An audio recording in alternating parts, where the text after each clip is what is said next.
ఈరోజు plastic debris అంతా కూడా ఎక్కడ పడితే అక్కడ సముద్రంలోకి వదిలేయడం జరుగుతూ ఉంది. సముద్రం గర్భంలో కూడా ప్లాస్టిక్ కనిపిస్తూ ఉన్న పరిస్థితిలోకి ఈరోజు రాష్ట్రం ఉంది.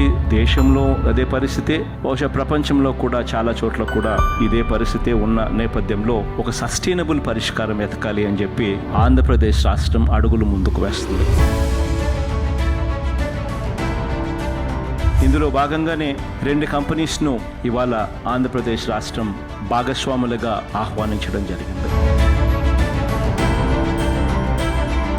ఒకటి Global Alliance for Sustainable Planet works, రెండో company Parleys for the ocean works. వీళ్ళు ఏం చేస్తారు అంటే పార్ట్నర్షిప్స్ను ఐడెంటిఫై చేస్తారు, ఐడియాస్ తీసుకొస్తారు, గ్లోబల్ ఫైనాన్సెస్ కూడా తీసుకొచ్చి గ్రీన్ ట్రాన్స్ఫర్మేషన్, క్లైమాటిక్ చేంజ్ కోసం కృషి చేస్తారు.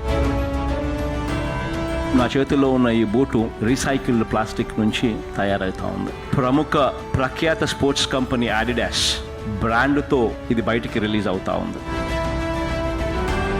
ఇటువంటి అందంగా ఉన్న బ్యాగ్ దగ్గర నుంచి చివరికి ఈ అద్దాల దాకా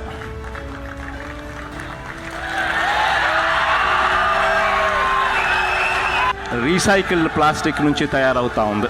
వీళ్లకు ప్రపంచంలోనే ప్రఖ్యాత కాంచిన multinational companies Mercedes Benz, Louis Vuitton, Adidas, American Express, ఇటువంటి పెద్ద పెద్ద కంపెనీలన్నిటికీ అన్నీ కూడా వాళ్ళ ప్రోడక్ట్స్ అన్నీ కూడా తాను డిజైన్ చేసి, తాను మ్యానుఫ్యాక్చర్ చేసి, తాను వాళ్ళకి ఇచ్చే ఒక గొప్ప కార్యక్రమం తన ద్వారా జరుగుతూ ఉంది.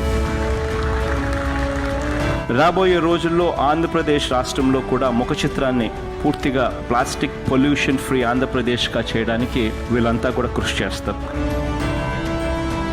ప్లాస్టిక్ వేస్ట్ తయారు చేసే ఈ హబ్ కూడా ఇక్కడే ఆంధ్ర రాష్ట్రంలో కూడా తాను పెడతా ఉన్నాడు.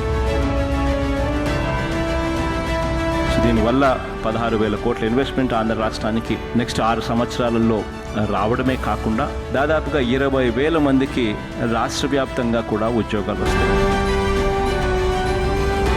ఆంధ్ర రాష్ట్రంలో ప్లాస్టిక్ ఫ్లెక్సీలు బ్యాన్ చేస్తా ఉన్నాం ఈ రోజు నుంచి. ప్లాస్టిక్ వద్దు, బట్టతో కాస్త రేట్ ఎక్కువైనా కూడా పర్వాలేదు, బట్టతోనే ఫ్లెక్సీలు పెట్టించే కార్యక్రమమే చేయాలి. 2027 చివరి నాటికి ప్లాస్టిక్ పొల్యూషన్ అన్నది లేని రాష్ట్రంగా నిలబెట్టడానికి ప్రతి అడుగు కూడా వేస్తాము అని చెప్పి కూడా ఈ సందర్భంగా తెలియచేస్తూ హృదయపూర్వకంగా కృతజ్ఞతలు తెలుపుకుంటూ సెలవు తీసుకుంటాను.